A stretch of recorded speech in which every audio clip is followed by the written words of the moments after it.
Hello, we are live. I think every time somebody does a live stream, you've got to make sure that you're live. So hello everyone. Welcome to a bit of a Friday night live stream. Because I fancy doing a live stream for the past week or so. And I thought since I've got all the B&M figure sets recently, I thought I'd do sort of a final thoughts, discussing the B&M sets really, and then obviously talking about Time Lord Victorious because I've finally started getting into that, which is pretty cool. And I'll talk about some of the stuff what I've experienced, like the book and some of the big finish that they've done, and just a general bit of chit chat about Doctor Who, maybe a Q&A at the end. So that's basically the live stream. So I'll just let a few people join. Hello everyone, Night of Awesomeness. Hello, very awesome. So yeah, it should be a fun little evening, because I had a lot of fun doing the last live stream. I had a lot of fun doing it back in July for my 9-year anniversary, and I had a lot of fun doing that, and I just thought it'd be quite cool to do another one really. So here we are. So I'll let a few more people join before we start the main sort of discussion of the B&M stuff, but I hope everyone's all well in this time we live in, because it's a bit uncertainty, but here we are. So I hope that we're all well. So got 9 people already, fantastic. So yeah, B&M. Let's start with B&M because that's quite exciting. We've got some of the B&M stuff there, and I'll talk about some more of the figure sets as well, like I do my final thoughts on them, because I have reviewed all of the B&M stuff this week and last week. I've just done the last 2 reviews tonight, the Chase set and Friends of the 13th Doctor, so they're all out to enjoy. Clack of the Geek, hello, how are you? I'm very well, thank you. How are you? So yeah, B&M. Now these sets, the October lineup has been incredibly difficult to get for many people. I think down south, the sets haven't really materialized, and B&M are getting a bit more crafty with how they sort of, well, not crafty, I think crafty is the wrong word, but becoming a bit more sneaky on how they release them, because they were meant to drop on the 5th of October. But some stores got them early, and I think that's kind of a good thing in a way, since it stops scalpers. So it gives people, genuine fans who want to get this stuff can get, first dibs on it. It took me a week to get all 6 sets, because my area is a bit strange and I've been at university. So I've kind of had to prioritize other things than getting B&M stuff, which is a bit sad. So I managed to get a majority of these where I'm based for uni. So trying to get those B&M sets back on the train was quite a task, wrapping them in a suitcase and sort of your washing so you can protect them. Quite fun, but also very scary. So yeah, I managed to get the figure sets and the Tardis set first, and then I got the Dalek sets on the Friday, and then I got the Chase set this Tuesday actually. So let's start with taking a look at which set should we start off with. I think we'll start off with the Tardis. So we'll start off with the 5th Doctor. So we've got the 5th Doctor, a very nice 5th Doctor figure. Great for people who missed on getting the Planet of Fire set, because obviously the whole B&M line started out to get hard to get figures, making them more accessible for people to get. And I think that this is a great re-release. And I think if you have the Planet of Fire 5th Doctor, you're going to want to get this, because I definitely refined the paint apps, are a lot more crisper. I know the camera's probably not going to do it justice because it's a webcam, but here we go. But the paint app's a lot sharper. The jumper is a lot more accurate to how he appears in season 19 and 20. And the jumper, has the correct patterning, and it just seems a lot more sharper and crisper, especially when you put it on the shelf. It's great. So yeah, we've got a question here. What would you want to see next year for B&M sets? I think character options are going down more of the companions line of it. I think they sort of set a trend and then they start doing it. So like the TARDIS sets, I think people are starting to become a little, I mean, I don't know if people are becoming a bit fed up, but I feel like we've sort of, I think we're kind of exhausting the TARDISes now. Maybe we could have a 1st Doctor TARDIS, but I think we'll probably see another 2nd Doctor TARDIS, because it does seem like a trend for B&M character to do another, each Doctor to have 2 TARDIS sets. The 3rd Doctor had 2, Tom Baker's had 2, Peter Davison's now had 2. So I guess the 2nd Doctor will have another one. But I think I would like to see maybe a 60s companion set of Susan, Ian and Barbara. I think that would be very cool. But for me personally, I would love to see more monsters. I think that if character options continue the online exclusives, much like the Jungles of Mechanus set, obviously That's sold incredibly well because it's sold out. So it's done very well. All 5,000 have sold out. So I think what character options should sort of start doing is maybe do sort of like a seasonal poll. Maybe for sort of spring, they put a list of figures, you do a poll, they release a poll, and you basically select the figure you want made.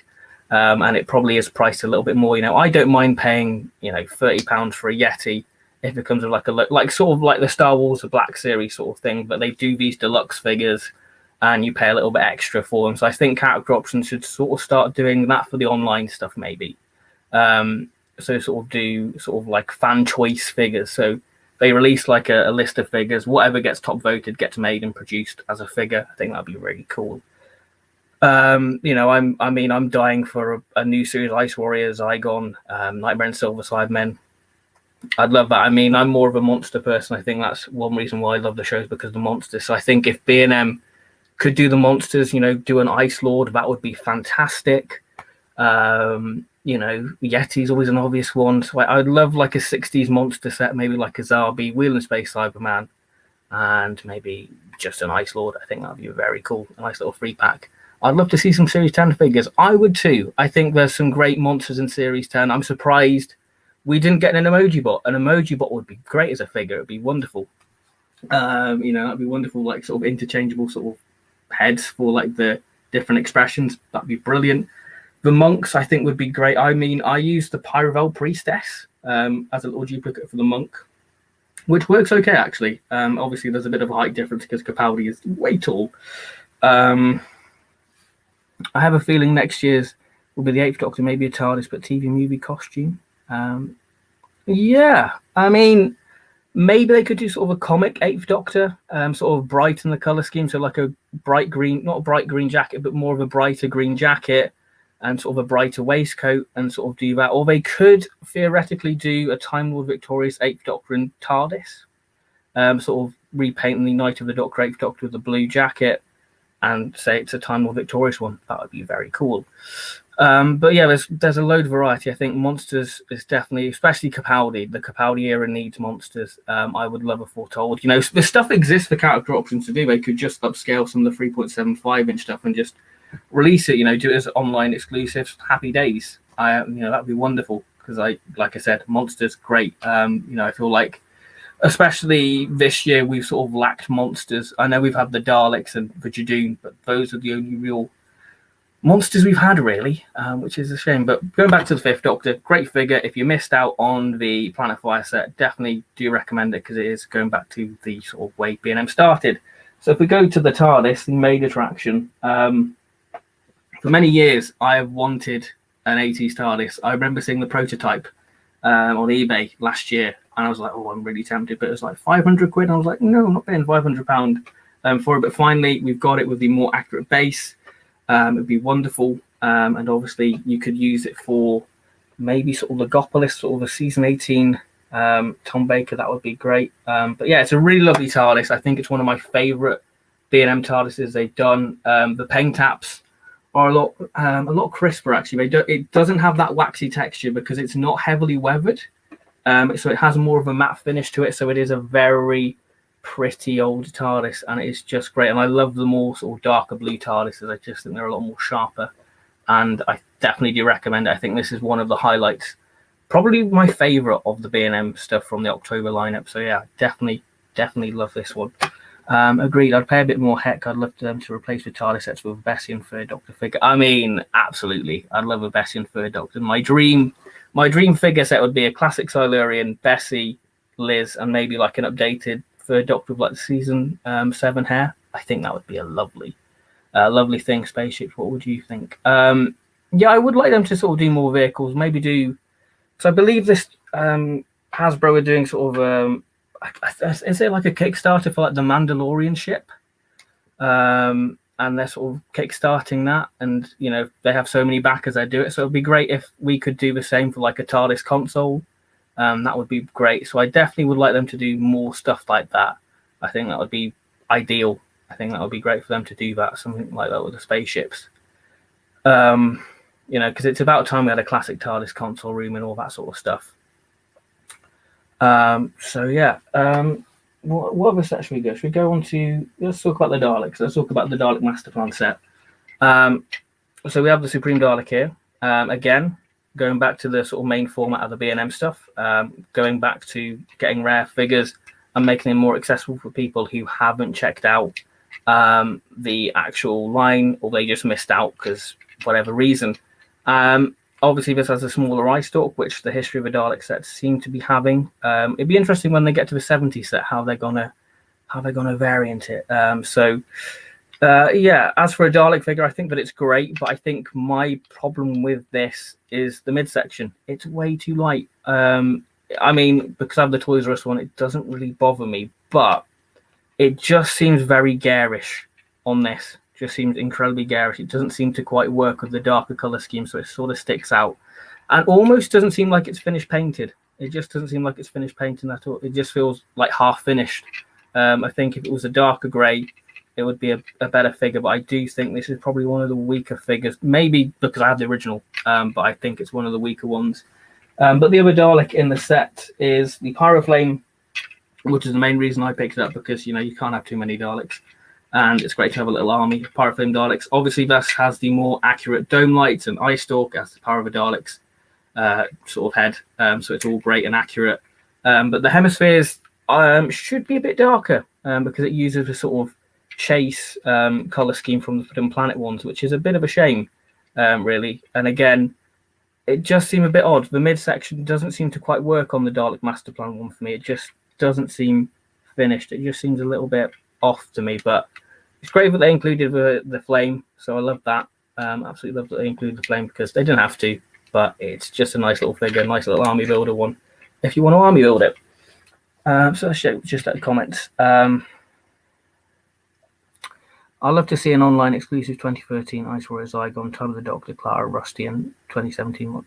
That's true. I definitely agree with that, because, like I said, sort of the late Moffat stuff and late Matt Smith stuff isn't really covered in terms of figures. So I definitely would like to see more sort of figure-related stuff for that, because there are some great monsters. The Teller would be wonderful. I think people would happily pay extra. I'd love a figure of a Sensorite. I think Sensorites, they could actually do that. They could use the Axon body, slightly retool it, and you've got a Sensorite.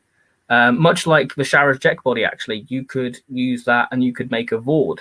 You just remove the collar of Shara's Jack, do a little bit of tooling on the feet, new head sculpt, and you've got a Vord. It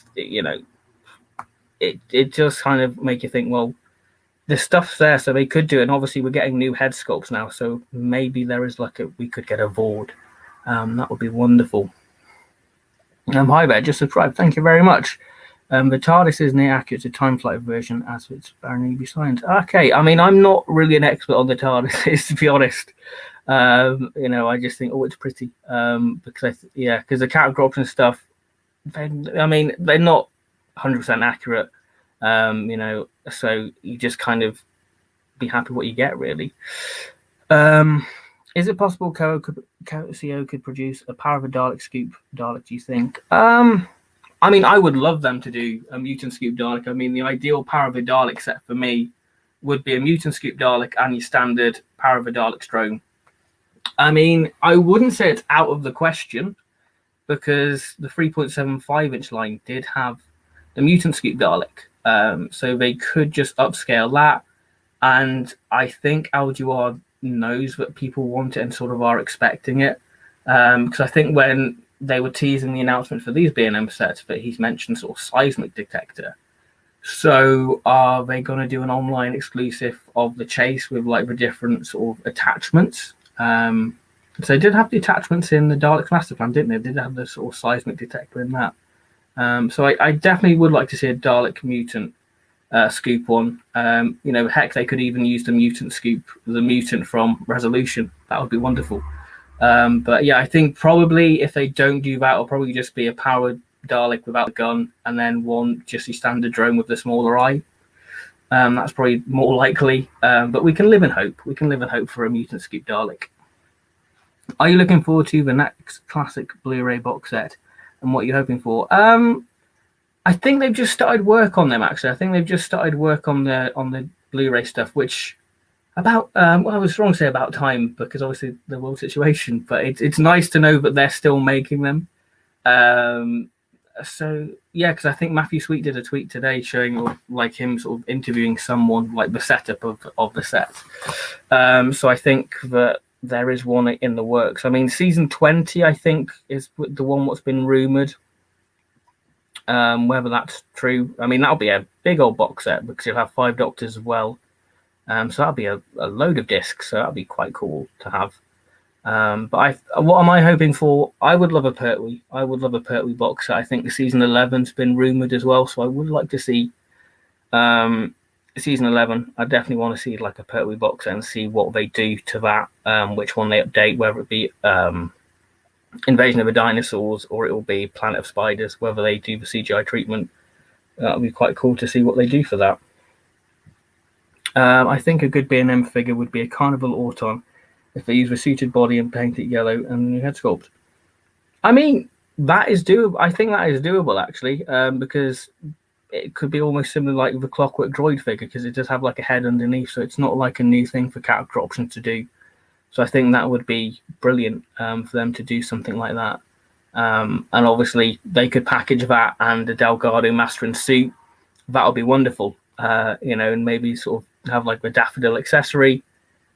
That'd be great. Or maybe a Joe Grant variant and or maybe the Brigadier in sort of the outfit what the unit figures were this year from the Claws of Axor set, because he did have a different outfit in part 4, doesn't he? He has that sort of outfit what all the other soldiers are wearing. So maybe they could do a Brigadier variant, suited master, and a Daffodil Auton soldier. Be very cool. What are your thoughts on Alan Kelso as a companion to the 4th Doctor and the fact we're getting her back in a future iteration as Anne Kingdom with the 10th Doctor and more 4th Doctor stories? Well, I was a big fan of the 4th Doctor Series 8. I think that it was a really good series, possibly my favourite of the 4th Doctor series, stuff that they've done. So I'm very excited to see Anne come back, and obviously the whole revelation at the end of the box set was great. But I'm kind of curious to see how they're going to work it actually, because obviously we've got the 4th Doctor story, the Dalek Protocol, which features Anne as well. So I don't know how that's going to work. I just think we'll have to wait and see. But I'm excited for it. I mean, it's wrong to say it, but I'm probably more excited for Dalek Universe than Time Lord Victorious. I feel more invested in Dalek Universe because I think that would be, I think it's going to be great. It's going to be a proper sort of Dalek Mania series. And I've said in videos before that the 10th Doctor was the Doctor I grew up with. He was the face of my childhood. So it's lovely to know that we're getting more 10th Doctor sort of stuff and getting a whole series of them. It's great. I mean, I know a lot of people are complaining right now that the 10th Doctor seems to be everywhere, but at the end of the day, if it helps the show, it helps the show, really. So I'm definitely excited for it. The Dalek Universe stuff, it'd be interesting. The Dalek Protocol, like I said, is it meant to be a sequel to Death to the Daleks or prequel? Because they've already done that with Big Finish and the Exelons, a 4th Doctor story. I think that was the start of Series 5. I think it was Series 5, yeah, which I think that, I mean, I'm going a bit of a tangent, but that was a bit of a waste of Leela. I don't think that story really utilised Leela, because Leela's obviously a warrior, and that's got sort of tribal-based stuff in that story, and that story really doesn't utilise Leela's tribal stuff. But I'm definitely excited to see what dynamic Anne has with the 10th Doctor, because obviously the 10th Doctor sort of knows, and obviously it's going to be interesting, the 10th Doctor having the knowledge of the Time War, so he sort of knows what's sort of coming in that sense, and he knows that this is all wrong, and it's going to be interesting, and I'm very excited for it.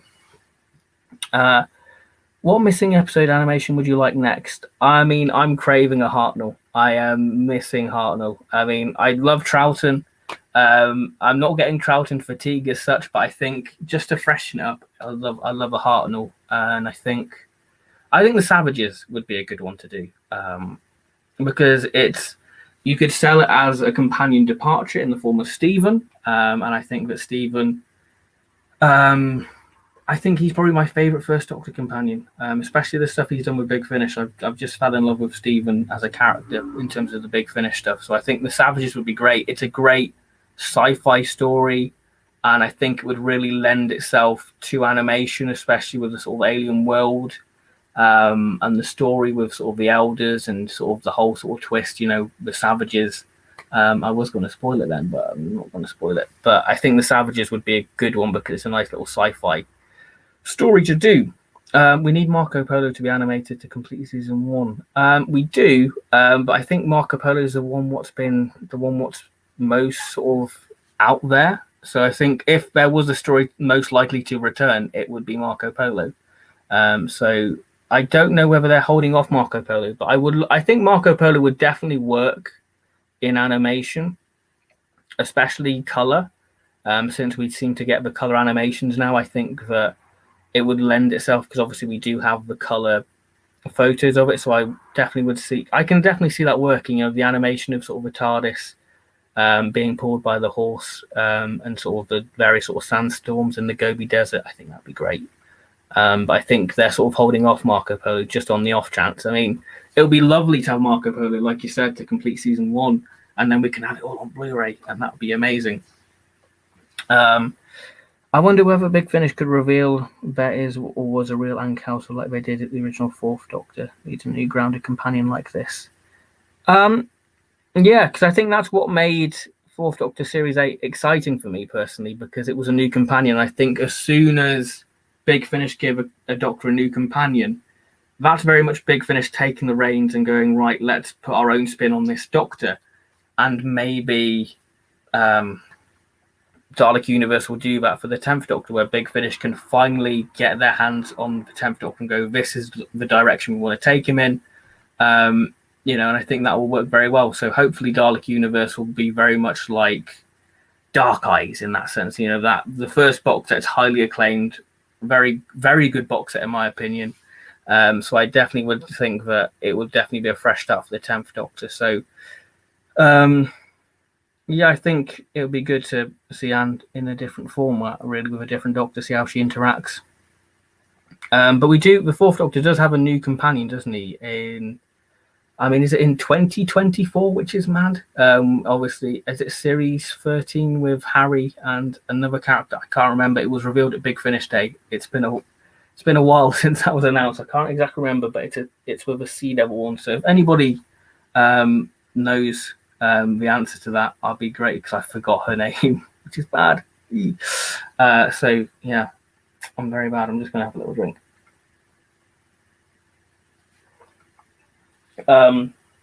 Yeah, so I'll just go back to the questions quickly. For Galaxy 4, they only need episode 1, 2, and 4 to be animated. That's true, and I think Galaxy 4 will be quite a good one. That'd be quite a good one, and I think that's quite an underrated one, Galaxy 4. I do quite enjoy that one. What's your favourite animation? Oh, that's an interesting question. I think my two favourite ones are The Invasion and the Moon Base. I think I really do like the sort of flash animation style for The Invasion, and plus The Invasion is my favourite Troughton story. So I think but I think the Moon Base, I think my favourite animation company is Planet 55. I think that's the company, because I think that they sort of stylize it in a way that it feels very realistic, and it's very, I'm not one of those purists who like, it's got to be done by the book. I think that they should have a bit of artistic license in that sense, into way to do it, because obviously, I don't want them to be limited by the soundtrack. So I think the more adventurous they can do and put their own spin on it, puts like a 21st century spin on it. But yeah, in terms of, I've just lost the question. I've lost train of my thought. Favorite animation, but I think the Moon Base works because it's quite a static story, but it still takes artistic license in the form of what it does with the end of episode 3, but it just has a load of Cybermen coming out of a ship, and it's just glorious. Well, not episode. Is that episode? No, start of episode 4. So, yeah, episode 3 exists, doesn't it? Yeah. But I think the Moon Base works because it's a fairly static story, but it has incredible detail. And I think that's what I like, and I think that's what's kind of missing from the recent animations. I think Fury from the Deep was okay. I think Fury from the Deep was okay. It took me a few episodes to get into the style of it, but once I got into it, it was fine. I enjoyed it. Again, they took some artistic licenses within it, but I think my favorite out of all the animations, definitely the Moon Base. I was going, Dreamland, definitely not even on that list. What are your favorite YouTubers to watch? I think my main inspiration of my favorite YouTuber is Batman March. As a kid, I would get so excited on a Saturday when he'd drop a trailer for a figure animation, or when he does a new video. I still have that buzz. I think Batman March is my favorite YouTubers. I just love watching him. I think that he's the main reason why I started doing YouTube, and maybe the way I sort of style videos, because I'm just sort of, Batman March is the person I look up to in terms of YouTube. And I think that he's my favorite Doctor Who content person. I just think he's the best, especially Review of Death. It's just great, and I just love Batman March, especially his Eighth Doctor stuff. And I still stand by it, the best figure animations on YouTube. He's brilliant. I watched Tailored Vision. He's great. Look, I met him last year. Very nice dude. Very nice fella. What do you think of the Time Lord Victorious Dalek animation trailer? Oh, that's a good question. The Daleks. Is it meant to be the last bit of Time Lord Victorious? Is it meant to be sort of the last end of the story? Because the Time Lord Victorious stuff, there's no real timeline, so it's hard to gauge where things go. Obviously, I'll talk a little bit about Time Lord Victorious later. But where am I? I've lost the comment. Where's the comment?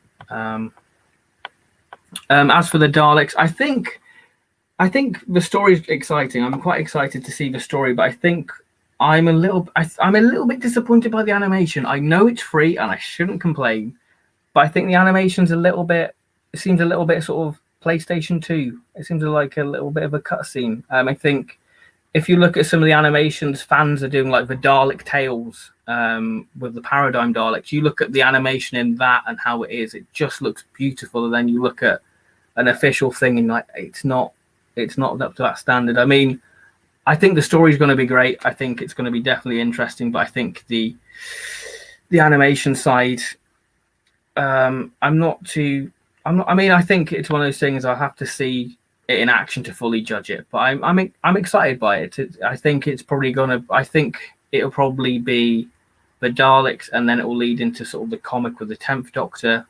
Is it Defender of the Daleks? I think that's probably how it's going to link in some way. So yeah, I think that would be that really.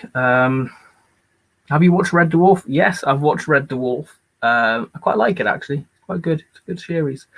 I heard particularly good things on the Master Big Finish release of Time Lord Victorious. Are you planning to look at these?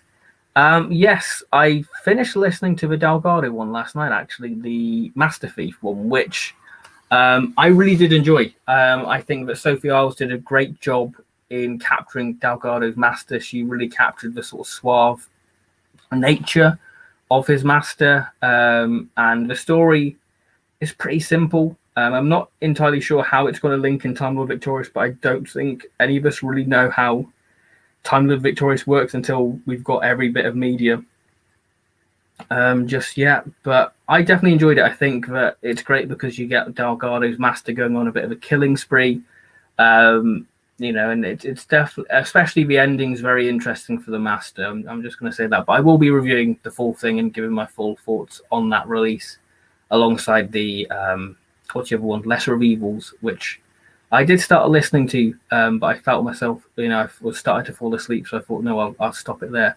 for now. But yeah, I'm definitely going to be reviewing the Time Lord Victorious stuff, the Big Finish content, definitely over the next few weeks, really. The Host Productions, the Geeks Handbags, and Doctor Who Guide are my favourite YouTubers. Host Productions and Geeks Handbag, they're great. I do watch those as well. Vote Saxon influenced me to collect figures. Vote Saxon, I like Vote Saxon because he's very honest, and I think that's what I appreciate about him. But he's very direct, and if he doesn't like something, he'll say it. I just like the openness from voice action, really. So yeah, I'll just quickly check up the comments just to make sure I haven't missed any. Hi, I saw your channel with Dark Master Plant. Really great review. Quick question: which B&M store did you get these? I got those ones from the Dark Master Plan one from Welshpool. I got that one from there. I mean, I've got all the sets practically from all over the country, really. But I'll quickly go back to the Hoover decks are great. Do you watch the new Wurzel what aired over last Christmas and New Year's? I saw bits of it. But it didn't really grab me. I mean, I know it's more traditional to the books, the Wurzel Gummidge, what was done by is it Mackenzie Crowe? But I guess I'm a little bit biased to John, and I felt sort of wrong watching. I was like, no, it should be John doing this, because I just think John really encapsulated, and it was a labour of love. Wurzel Gummidge was for John, really. I think that was John's favourite thing. If he was to choose between Doctor Who and Wurzel Gummidge, I probably think that Wurzel Gummidge probably meant more to him than Doctor Who, I guess, because it was something what he grew up with. So I think that was, yeah. So I mean, I might give it another go. But I did see bits of it, and I thought it was okay. But I definitely do stick by John, maybe because I'm just naturally biased. Got to go now. Stay safe now. Thank you very much. Thank you for joining Whose Books.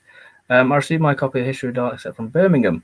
Yeah, let's look at the History of the Dalek set number 3. That's a nice little segue. So let's go back to reviewing some of the B&M stuff quickly. So we start off with the Chase Guard. Here he is. Lovely, not movie boy at all.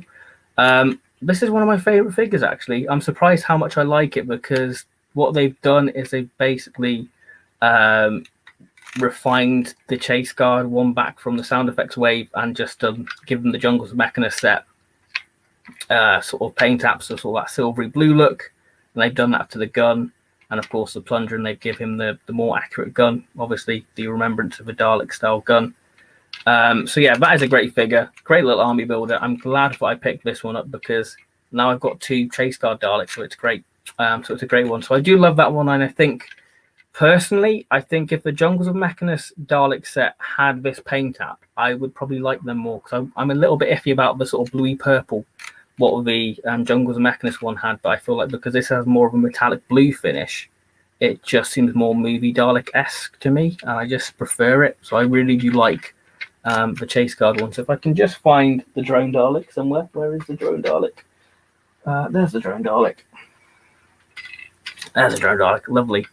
I mean, it doesn't seem like a Chase Dalek to me. It seems more like a Power of the Daleks Dalek, and I think that I could easily see character options just swapping the gun and putting the Genesis Dalek gun and painting it silver and go, there's your Power of the Daleks Dalek. I think the midsection works better on this because of the darker hemispheres, so I think that it looks better. The smaller pupil, I think, works as well because it looks like quite menacing. And again, I think that the History of the Dalek set number 3 is a good little army builder. I think if you're going to army build the Daleks, I think probably History of the Dalek set number 3 is going to be the army builder set. And this was the last set I needed because in my area could not find it. So I went back to university and I managed to find it up there. So it was great. So yeah, love that. I do like a 60s Dalek drone figure. It is absolutely stunning. So that's the Daleks. It was good. Pertwee was better though. I mean, that's straight facts right there. Of course, Pertwee's better because he's the Doctor. Speaking of Pertwee, I shall take a little refreshment break with this lovely mug. Right, what other B&M sets have I got? I've done 3 so far. Let's take a look at the Friends of the 13th Doctor. Let's take a look at good old Graham. I personally prefer this to the one released in sort of the start of the year. I think because obviously it's not a block of colour. Basically, the original Graham was just blue. I think having the brown jacket just makes it stand out a little bit more. Obviously, it's based from It Takes You Away. The likeness, pretty good to Bradley Walsh. I mean, I'm not going to attempt to go, there you go.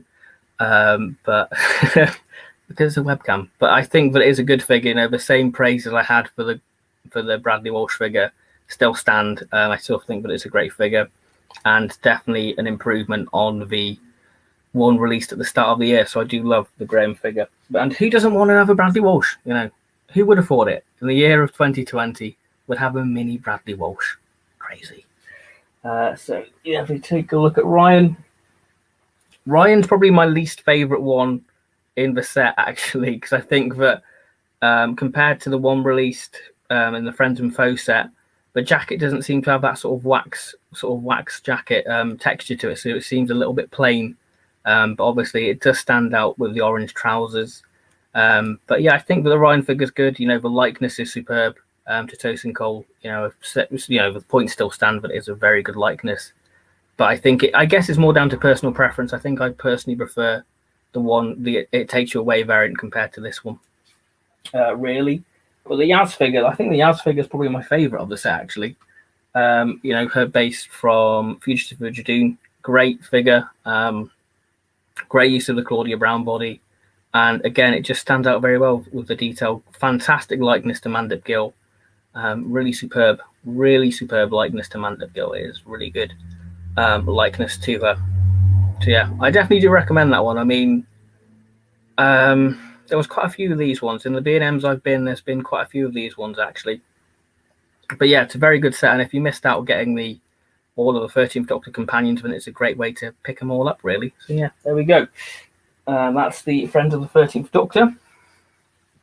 Nice mug. It is a very nice mug. You know, because you've got Invasion of the Dinosaurs on one side, and then you've got the cave monsters on the other side. So it's very cool. Yeah.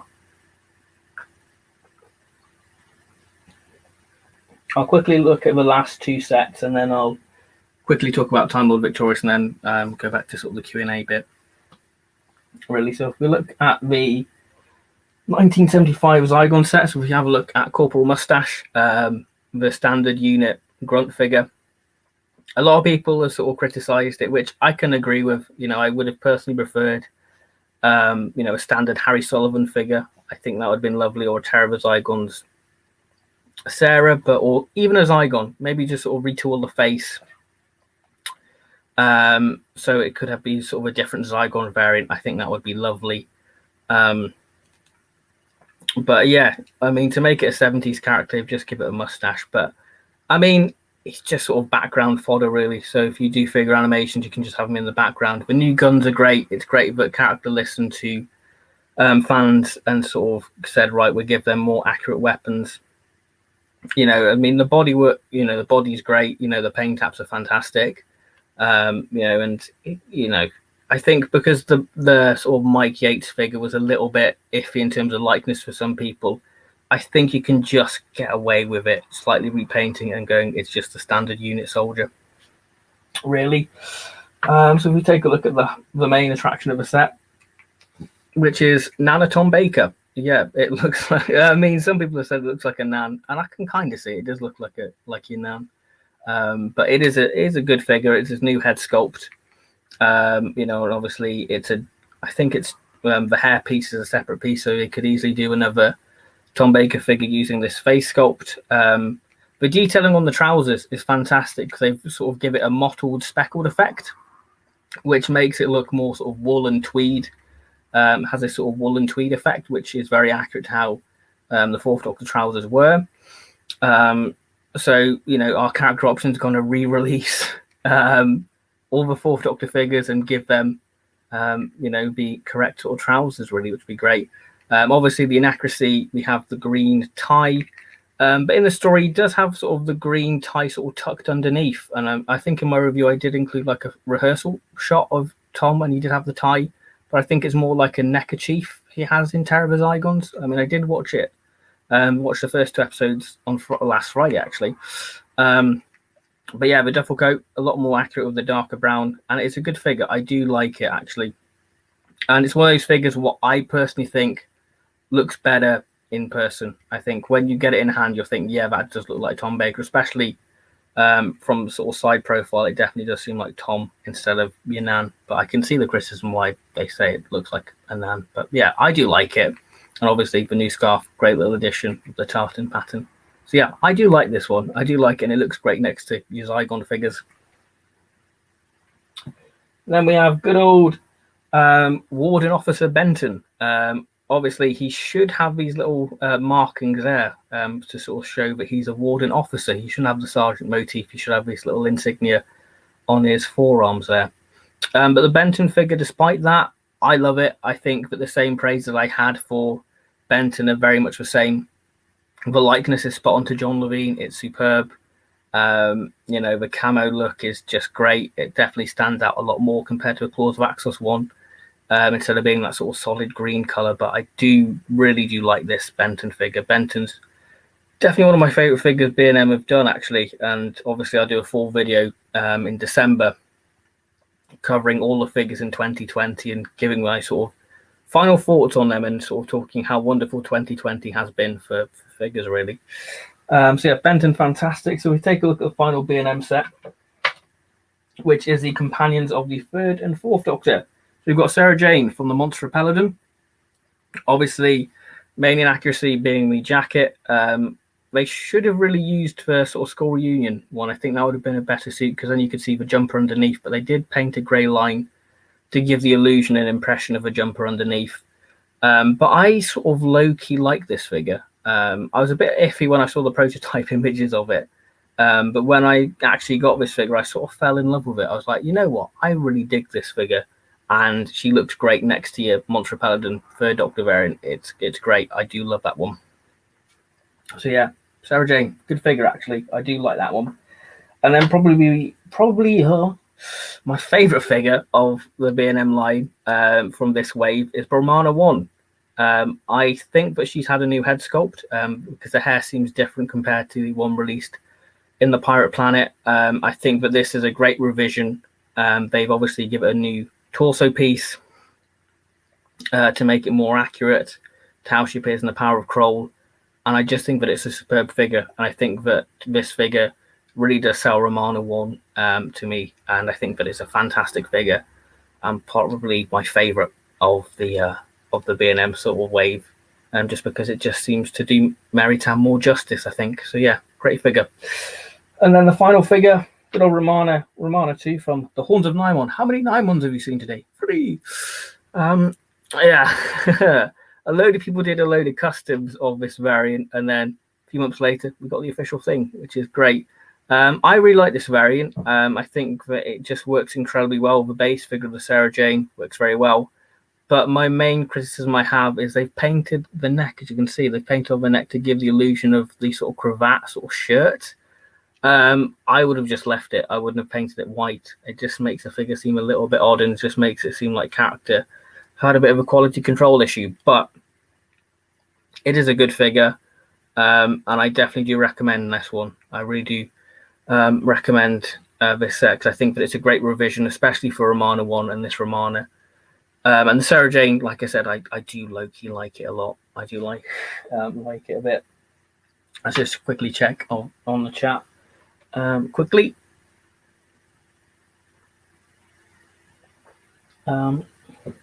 Let's have a quickly look at the comments.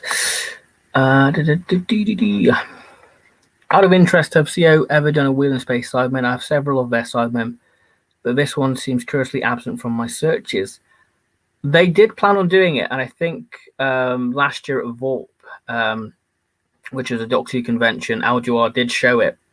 And I don't know the reason why it didn't happen. If anybody knows why the Wheel in Space figure never happened, I think it was originally planned to be part of the Age of Steel wave, but for some reason it never happened. But it was planned. It was planned to happen. Pity about Corporal Mustache is that you can't really army build. That is true. Unless you're a customizer and really talented at sort of customizing, then you can't really army build, and I'm not a customizer because it would just end up shockingly bad. I think a revision of the Destiny 4th Doctor hatted, Season 18 4th Doctor and hatted Fang Rock variant would be nice. I think the Destiny 4th Doctor would have been lovely. I think if they do like a History of a Dalek set for Destiny, I would love to see like a Tom Baker, the updated sort of collar, so you could put the scarf underneath the lapels of a jacket. That would be great. And again with season 18 Tom Baker, you could do exactly the same sort of stuff. Get the scarf to go over the underneath the jacket, and have the shirt sort of collars sticking out, and obviously sort of have a leisure high variant with the hat. That would be great, and maybe sort of interchangeable heads, so you can have sort of the older Fourth Doctor from Leisure Hive as well. That would be great. But the Fang Rock one would be nice. Sort of have the Fourth Doctor with sort of a bowler hat. That would be lovely. Talking of unit, I think it would be cool to have Kate and Osgood figure. Yeah, I think it would be good because obviously they're quite an integral part of the show, especially in the 50th anniversary and in the Capaldi era as well. They played quite a prominent part. So it does seem a bit odd that we don't have them. And I think that Kate Stewart's probably the most easiest figure for them to do. They could just use one of the Primeval. I think is it Jenny Brown, the sort of business suit figure, just repaint that to look like Kate Stewart, put a new head sculpt on, and you've got Kate Stewart there. So I definitely can see that. I'd also like character to invest in new coats, i.e. a green coat 11th Doctor, longer black coat, smile 10th Doctor, and Spyfall 13th Doctor. Those are all variants I would like to see, and I'm surprised they haven't done a green coated 11th Doctor, actually. I think that'll be good, be a good figure. They could do the smile for 12th Doctor. They could just repaint the hooded 12th Doctor figure. And possibly could even do like an Extremis 13th Doctor, couldn't they? Just paint the jacket burgundy, repaint the under the lake for, I was going to say 13th Doctor, 12th Doctor, and just say it's Extremis. I think that would work quite well. But I would love a Spyfall 13th Doctor. I think that would be a variant I would love to see be released in the future. That Claudia Brown figure would be perfect fit for an Impossible Astronaut with a song. That's true. I think that would be good. I think maybe they could do like a companions of the 11th Doctor, River Song, Amy, and a Rory variant. That'd be quite cool. Sort of an Impossible Astronaut set. That would be great. I'd love to see like Amy in the red check shirt and the sort of outfit she had in the Series 6 opener. I think that'd be great. Enjoying the stream. I'd love to see K1 Robot re-released along the line. Thank you very much. Yeah, K1's an interesting one. I don't know where they stand with sort of the collect and build sort of stuff, actually, whether they do that or not. Because in the announcement video for the B&M stuff this year, there was a K1 robot on the background. So whether they do K1, that'd be interesting. Whether they revise the paint apps and make it have more of a metallic finish like they've done for the 60s Daleks. That would be quite cool. And maybe sort of give it a little variant because he does have slightly different claws in the story, doesn't he? At certain points, has different attachments, so maybe they could do that. So if you have the original, that makes you double dip on it, really. It'd be a bit annoying if people paid, 80 quid for it, and then a few days later, character announced they were re-releasing it.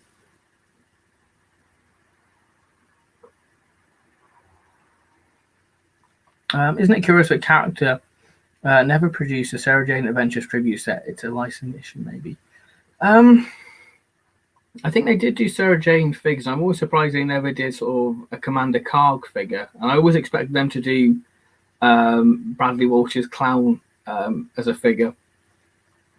But I'm surprised they never did sort of Clyde, Rani, and Luke, and maybe Package K9. I think that would have been a great little set, actually, having those sort of four in a set. I think that would have been great.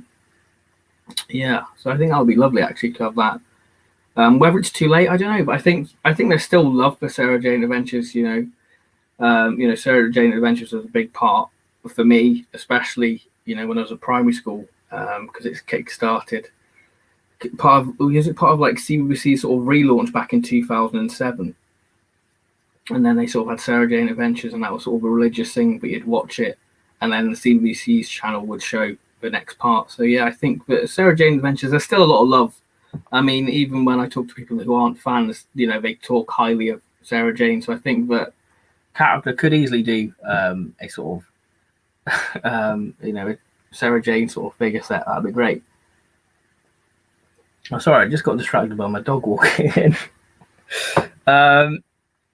They should have done a Trickster figure. Yeah, I think that would have been good. They could have done sort of a wedding of Sarah Jane sort of figure set, maybe 10th Doctor, Sarah Jane and the Trickster. That would be great. Or maybe 11th Doctor and sort of an older Joe. That would have been a lovely sort of 2-pack. That would have been absolutely lovely. What do you think of Time Lord Victorious being spread out over various licenses? It's hard to judge because I've started reading the book, and I think personally, I could just be talking out of my arse here, but I personally think the books are where the main sort of story is, and I think that everything after the books, or the big finish, the comics, all that side of stuff is kind of spin-off, because I think that this book is sort of the catalyst of Time Lord Victorious. This is where the story really starts. Obviously, we have the ending of Waters of Mars, the Time Lord Victorious is wrong and all that. And this does sort of have flashbacks to Waters of Mars, especially in the opening chapters, with the 10th Doctor visiting this sort of tomb. So I think that for me personally, the books are where the main story is, because I think where the big finish stuff's going to leave is obviously the 8th Doctor working with the Daleks. And the last book in December is the 8th Doctor with the Daleks trying to defeat the 10th Doctor. So I personally think that the books are where the main Time Lord Victorious stuff lies, and I think everyone else is a bit of an add-on, just to give you a bit more context to the events, what feature within it. But the book, I'm only a few chapters in the book actually, but I'm enjoying it. I've just got to the bit where Brian the Ood's introduced. So yeah. I'm going to try and review it, but I'm quite surprised how small a book it is, because a normal Doctor Who book's about sort of 250 pages, but this is 178 pages, so it's quite a small book actually. So I guess it's good if you're not a quick reader. So by the time you finish it, the other book will be out. So that's very cool. But yeah. The Keturah, the main sort of villain of the piece, are quite interesting. This sort of race, what decide the lifespan of a species, and obviously the 10th Doctor's like, nah, nobody's going to die anymore. So he just goes on a bit of a killing spree. I think that's what happens. That's the way I imagine it to be. So yeah, that's The Night of the Fall of the Dead. I've not finished reading it, but I'll finish reading it and I'll give a review of it. But yeah, but yeah, Time Lord Victorious. I think I take my hat off to people who are buying every bit of Time Lord Victorious, because I'm not doing that. I'm just sticking to the books and the big finish, and sort of the stuff what's available, like the Dalek animated series and sort of Monstrous Beauty, which I get because I get Doctor Who magazine, so I get a few bits of it really, but I'm not getting everything because it's just impossible, really. So it's I think what they should do really is they should really release things going, this is what you really need to enjoy the story, because I think they've said that you can enjoy stuff standalone, but I think I would like to know what bits of the core story and how I'm going to get the most out of what things do I need to buy, and what of things am I going to get my money's worth out of, how am I going to, fully justify spending all this money, I'm not ready to make pig's ear of it, but I definitely think they should go, these are things you need to understand the whole story, and everything else everything else is sort of an add-on. And if you want to get more context on the actual stuff, then there you go. What do you think character will do next as an online exclusive? Maybe more Daleks, because I think Daleks sell very well. I think, definitely some Daleks. Maybe, I think with the online stuff, I think they can go a little bit bold and a little bit obscure. So maybe do some sort of comic book Daleks. That would be great. Because there's a Dalek in Emperor of the Daleks, which is basically a sort of purpley black Supreme Dalek with a gold gun and a gold claw. So it'd be great for character options to do that and release that and say, here's your claw. It's an official, because I think character options have a license to do the comic stuff because they did Dalek Alpha, so they can easily do sort of comic book Daleks. I definitely like them to do some sort of very different sort of figures what we won't expect in terms of Daleks. But yeah, I think in terms of online exclusives, realistically, a lot of people have said it could be the Ace and Imperial Dalek or 12th Doctor and Davros, but I think that's probably for B&M next year. I think that's probably going to be released February, March time. I think that's going to be part of that little wave they're going to do. So I definitely think that it's going to be one of those really. But yeah, I think that it's probably going to be a Dalek set, maybe sort of a chase set with the different Dalek attachments. That would be great, because I bought 2 Mechanist Dalek sets because I just thought they looked pretty. And I'm not a person who normally gets stuff twice. I'm normally a person who just buys stuff, opens it, puts it on the shelf. But with the movie Daleks, not movie Daleks, the Mechanist Daleks, they just look so good in the box. I was like, I've got to get another one. So I think they'll probably stick to the Dalek line, so we know that they will sell. We've got Zero Doctor, Zero Who. I mean, I'm a big fan of his channel. I mean, I remember watching back in 2011 of him getting all the different sort of chase sets and the Drashigs and just being absolute awe, and just his whole Dalek army. It's amazing. Fantastic figure collection there. Hey, buddy, loving your content as always. I recently uploaded a video giving you a big shout out because I felt like you deserved it, mate. Keep up the good work, pal, Raven. Thank you very much, Raven. I really appreciate it. I mean, I've been a long-term subscriber from about 2011. I've sort of followed you ever since then, really. And I'm just in admiration of how many Daleks you've got, and all the Product Enterprise stuff and Dapel. It's absolutely amazing. So thank you very much. I really appreciate the shout out.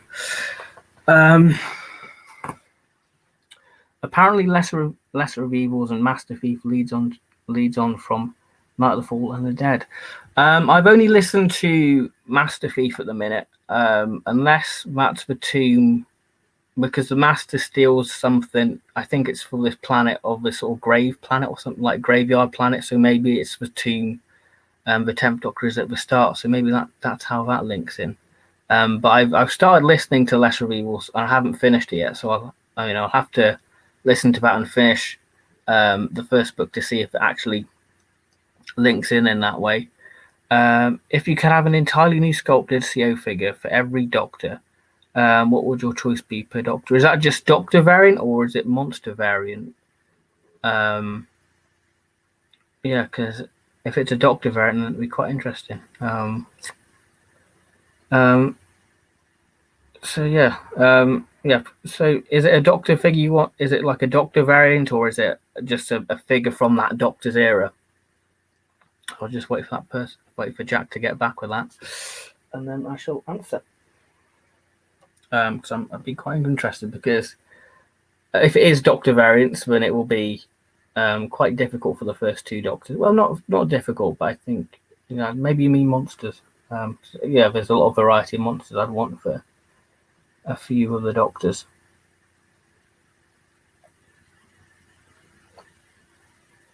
I'll just answer both. Anything. Figure for every Doctor, what would your choice be? I think for the first Doctor, I definitely would like to see a monster. I definitely would like a monster. What would I go for the first Doctor? I would probably go for figures, monsters, companions from that Doctor era. I mean, I'd quite like Reign of Terror First Doctor. I think that would be quite a cool figure. But I think I'll probably go for. I would love a War Machine. I would love a War Machine for the first Doctor. I think that would be great. It would. I mean, if Forbidden Planet did that, that would be amazing. Sort of the different arms can move. It'll be. Oh. Yeah, so I'd say for the first Doctor, a War Machine. Second Doctor is really difficult. I mean, could you say Bubble Bath because of the Seeds of Death and Fury from the Deep? Second Doctor is difficult because I'd love an Ice Lord, I'd love a Yeti, and I'd love a Wheel in Space Cyberman. I would love any of those, but I'd probably go for the second Doctor. I'm probably just gonna have to go for Web of Fear Yeti. I think that would be great. With sort of, it could have light up eyes. Like the light up Sutek, that would be fantastic. That would be brilliant. Third Doctor, that's an easy one. I've got to say a Silurian. I mean, I'm a big fan of the Silurians, if you can't tell. So I'd love a Silurian figure. It's the main reason I got the Robert Harrop one. So I'd definitely say Silurian for the third Doctor. Fourth Doctor. Ooh. What would I want for the fourth Doctor? I mean, the Wirren would be great. Just to complete season 12. Eldrad would be cool. I think that would be quite a cool figure. But the captain from the pirate planet, that would be great with sort of the robot parrot. That would be superb. I'm trying to think of later Tom Baker stuff, so we can have a bit of variety.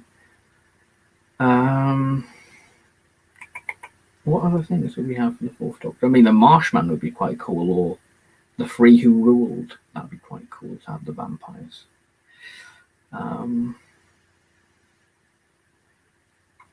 Yeah, I'll probably just go for Wirren. I'll probably go just for Wirren because I think it'd be great to have sort of the whole of season 12 in figure form in terms of monsters. Fifth Doctor, there's quite a lot for the Fifth Doctor because obviously the 80s is where it gets a bit more interesting because they haven't really been touched upon. But I would absolutely love a Pteroleptal. I would love to see a Pteroleptal get a figure. I think that would be great. I think the character options do a great job of that, with sort of the detailing of sort of the face sort of be missing, sort of the eye missing. That would be lovely. So I'd love a Pteroleptal for the Fifth Doctor. I think that would be amazing. I'd definitely love to see a Pteroleptal for that. The Sixth Doctor. Oh, the Sixth Doctor. What would I want for the Sixth Doctor? We've got a Syl, so we've got the sort of the main villain. I guess you've got to go for the Valeyard. It's either that or Drafro would be a cool figure. Yeah, I mean, what other monsters in season 22? We've got the Cybermen are pretty much covered. We've got a Two-Doctor Cyberman, Sontaran now. Yeah, I'll probably go for Valeyard because I think he's quite an integral part of the show. So I think that it would be great to have him finally on the figure shelf. Seventh Doctor. I think he's quite difficult actually because there's quite a few Seventh Doctor things I would like to see. I would absolutely love a Hemivore. I think a Hemivore would be great. The Candyman would be superb because the Candyman hasn't really been done in merchandise. So it'd be lovely to see the Candyman be done in figure form. A Cheetah Person would be great. Oh gosh, there's so many Seventh Doctor stuff I like to see done as a figure. A Tetrap. I'm one of those weird people who like Tam Narani. So, I mean, Curse of Fenric is my favourite. I mean, the Destroyer. How can I forget the Destroyer? The Destroyer is a fantastic, monster. Fantastic design. And he'd make a great figure. I mean, the Eagle Moss figure looks superb. But I'm probably gonna go. I'd probably go for the Hemivores because I think they'd be good figures. And Curse of Fenric's my favourite Seventh Doctor story, so I'd definitely go for one of those. Eighth Doctor. Oh, Eighth Doctor. What can I do for it? Dalek Time Controller. That'd be cool. But then, could I do a bit more variety in terms of monsters? Maybe a Naimon. Yeah, let's go for a Naimon from the Seasons of Fear. Let's go for a Naimon. Let's have a Naimon to go with the Haunted Naimon Romana. Ninth Doctor. What figures do we not have from the Ninth Doctor era in terms of monsters or whatever? Maybe maybe the android. That would be pretty funny to have the android. What other monsters could they do? What they haven't done?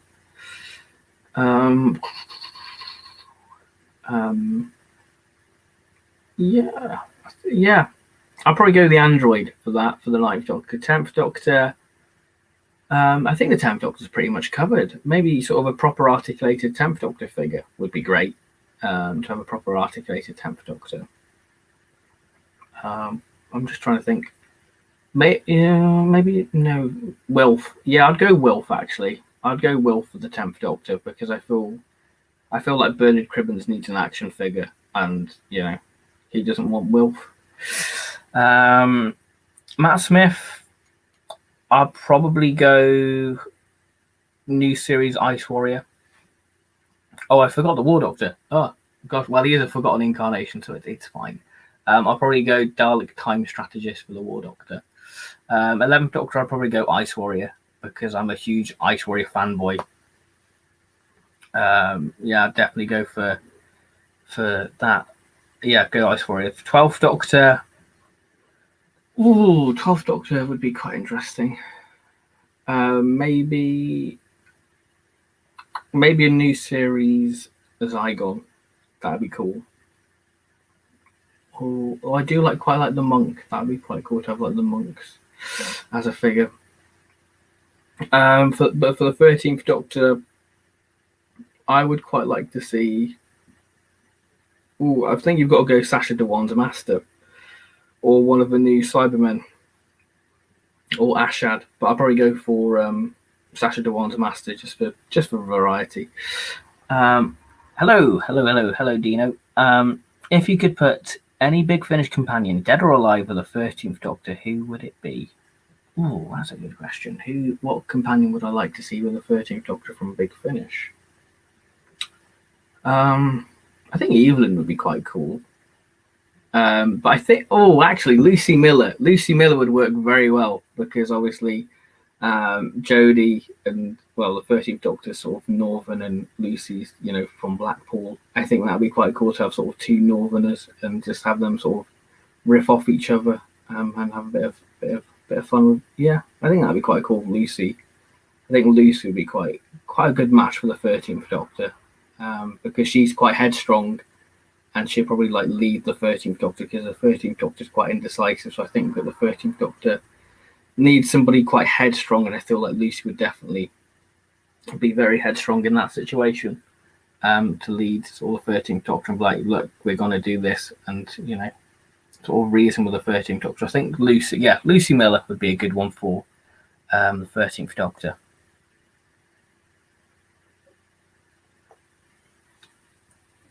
I do have some questions, actually, from a good friend of mine, Skull Hunter.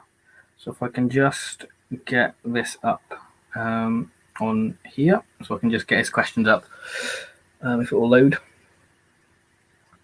There we go. So he's got a few questions here. He wants to know, what is my favourite scenes from Classic and New Who? That's hard to try and pinpoint some sort of my two favourite moments from each era of the show. But I have a soft spot for the chase sequence in Inferno because I think that was the moment what really sold me on the third Doctor. So I feel like that's a big integral part for me. Sort of becoming a classic Doctor Who fan, that sort of chase sequence in episode 3 of Inferno with, the third Doctor driving Bessie and being shot at, I was just absolutely in awe. As an 8-year-old watching that, and so I definitely think that's probably my favourite moment from the classic series, which probably won't be on many people's list. And then sort of my favourite moment from the new series. One moment, what I think I was going to say Parting of the Ways, sort of the ending to that, not Parting of the Ways, Bad Wolf.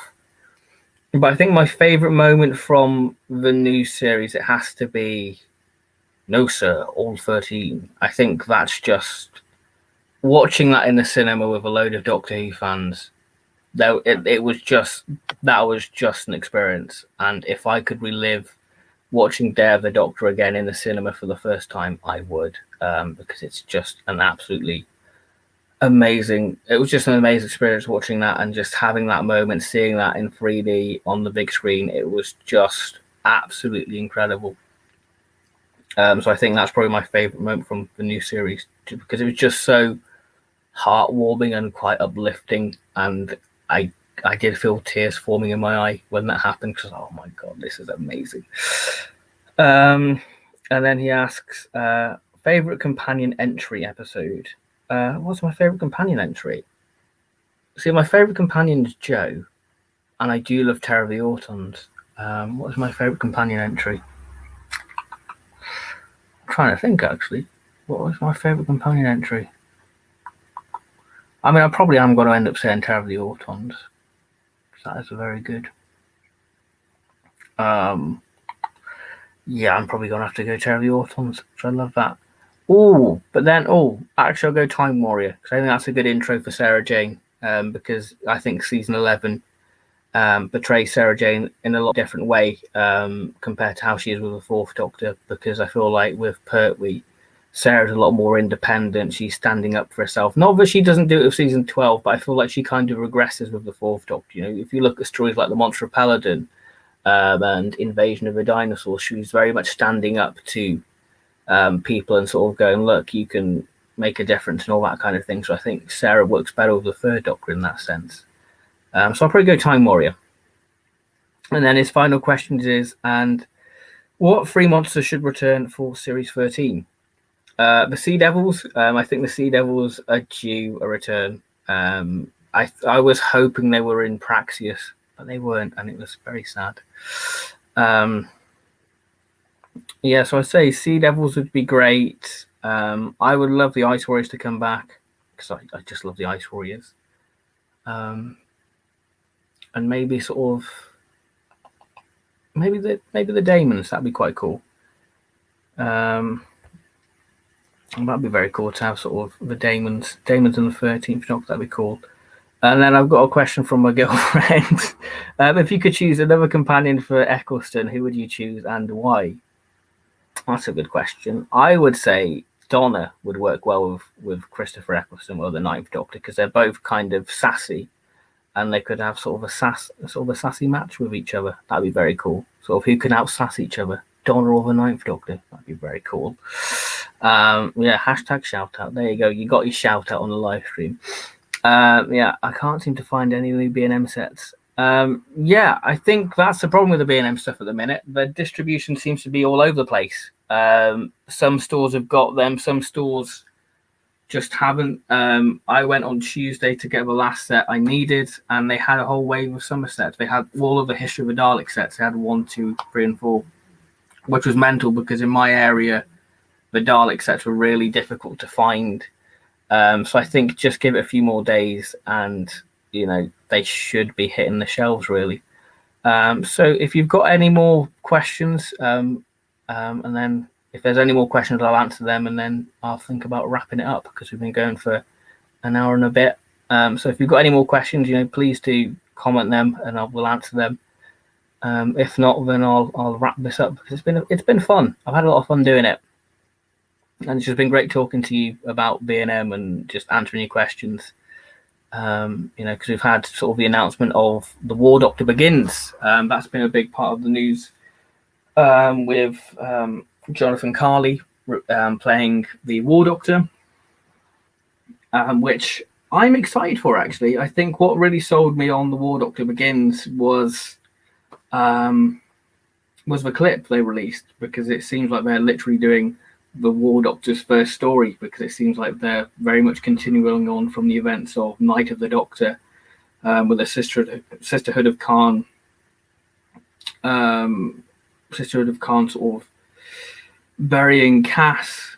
So I'm quite excited to sort of document sort of the early life of the War Doctor. I think that's quite cool, and I think Jonathan Carley does a superb job voicing John Hurt. I mean, I recently listened to The Invisible Man, the Big Finish adaptation with John Hurt, and I think that's probably John Hurt's best performance he did for Big Finish. I loved it. I really did enjoy listening to that, actually, The Invisible Man. Jack Lees, thank you for answering my question. No problem. Thank you very much for the question. It was a fun question. So yeah, if you've got any more questions, then please do put it in the chat. If not, then I'll wrap this up and we shall say goodbye. Because I've had a lot of fun doing it. I just love doing live streams. I like sort of talking to you. Lovely, like answering your questions and just talk about Doctor Who. It's just lovely to talk about Doctor Who, isn't it? And just geek out over all manner of things, really. So yeah.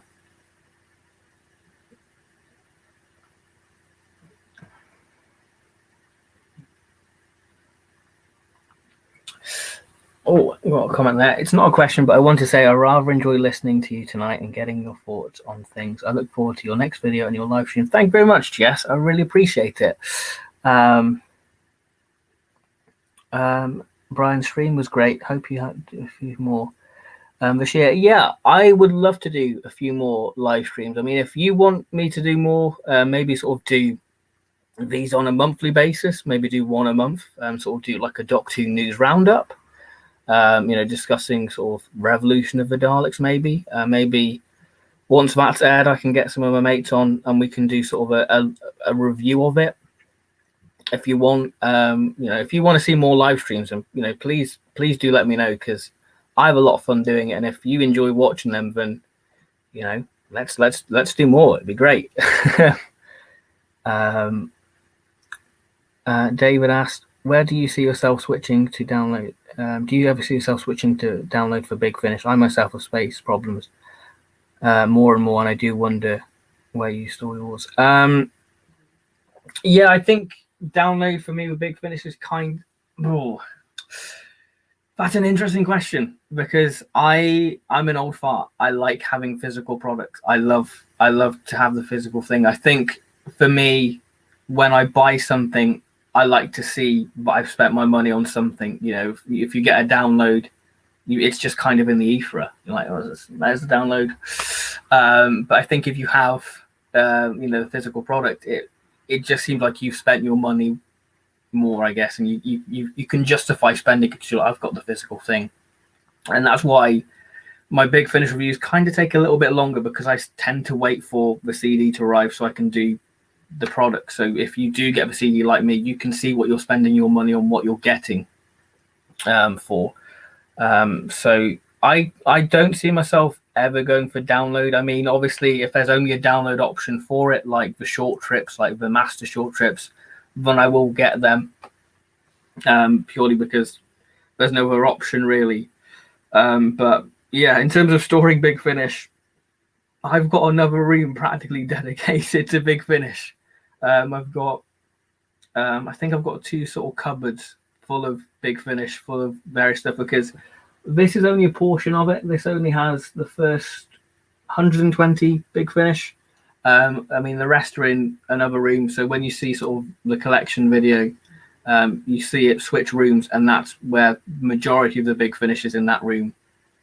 So I totally get your point that space is an issue, and I think there comes a point when you get Doctor Who merchandise, you have to go, okay, I get these. You know, I'm gonna get this. You have to prioritize what bits of merchandise you want. And you've got to think, well, do I really want to get all this merchandise? So I think there does come a point where you have to be selective in the bits of merchandise you get. So I've become selective in the sense that I get the figures, Big Finish, and the Blu-rays whenever they're released. That's just enough, because I think if you get everything what Doctor Who's on, whether it be like the TV, magazine, or Radio Times, then it just becomes an impossible task to keep it up, really. So the next question. Did Al Dewar say that they had rights for the movie Daleks? No, I don't think they have the rights for the movie Daleks, hence why they have... I mean, the Jungles of Mechanist that happened because of a little loophole, because they appeared for like 3 seconds in the chase, so they couldn't get around it. But they don't actually have the license for the movie Daleks. If they were to do the movie Daleks, they would have to get a license from Studio Canal, and then they could do the movie Daleks. I don't know if Character Options have tried Studio Canal. I mean, it'd be quite interesting to find out if they have, because the Product Enterprise have done movie Daleks. You can see there. I think, yeah, they're the only real company what have done it, and Daypol have done one as well. But yeah, people forget about the Daypol movie Dalek, but I think Product Enterprise was sort of the main one to first do the movie Daleks justice, I guess. But yeah, they don't have the license to the movie Daleks, which is sad, because I think that they would sell incredibly well. Just got to look at the Jungles of Mechanist stuff, really. Random question: which Doctor do you think would get on the most and get on the worst? Ooh, I mean, 10 and 11, they get on very well, don't they? But I think 11 and 13, the 11th Doctor and the 13th Doctor would work incredibly well. I think they'd be a good pairing. I think in terms of Doctors, what would get on the least, I would probably say maybe sort of the early 6th Doctor, that, and sort of the series 8, 12th Doctor. They would just have such a personality sort of clash in that sense, because they'd just be very abrasive to each other. And I think that would be quite funny just to see them reacting to each other. So I think those 2 Doctors just would not get on. I can definitely see the 12th Doctor saying something about the 6th Doctor's coat. So yeah. David, please do. I enjoy these streams. I certainly would be here for them. Thank you very much. So yeah, I think that's all the questions. Unless there's any more, then please do fire away. If not, I'll wrap this up. So I'll give it a few more seconds. Just let people type comments if there are any more. If not, I shall say good night to you all. So yeah, well, it's been fun. I mean, we've been going for an hour and 20 minutes almost, which has been pretty cool. And I think we've covered a lot. We've answered a few good old questions. We've covered B&M. We've talked about Time Lord Victorious. We've had Revolution of the Daleks. We've had 2 images of that release. A lot of people were expecting the trailer, but no, we got 2 images of Jodie, the 13th Doctor in prison. And there's been a lot of speculation about that, with obviously what the images mean.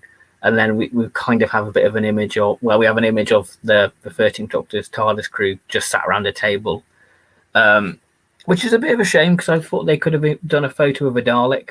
Hence, the Daleks are in the title, so they could have easily done a Dalek photo, and I think that would have definitely got a bit more hype. And you've had the announcement of the VR game. Is it VR? Is it VR with the 10th Doctor and 13th Doctor?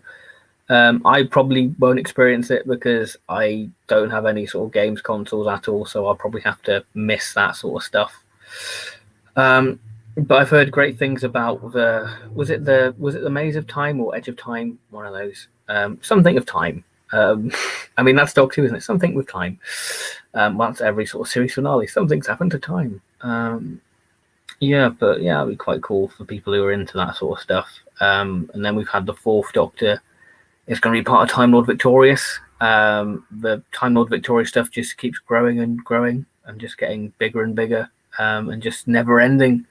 So I'll probably all get that, the genetics of the Daleks. That'd be quite cool to see the 4th Doctor involved in Time Lord Victorious in some way. So yeah, I think that's it. I think there's no more questions. So I guess it is time to say goodbye.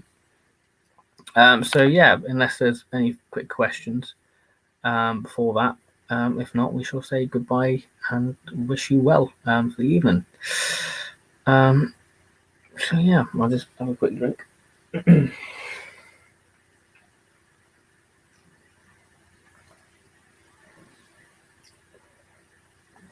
I think that's it for questions, isn't it?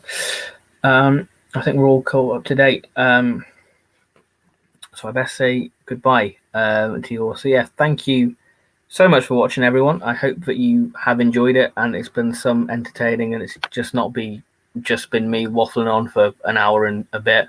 I hope that I've answered your questions. If you ask questions, I hope that I've done them justice and given you the answer, a detailed answer.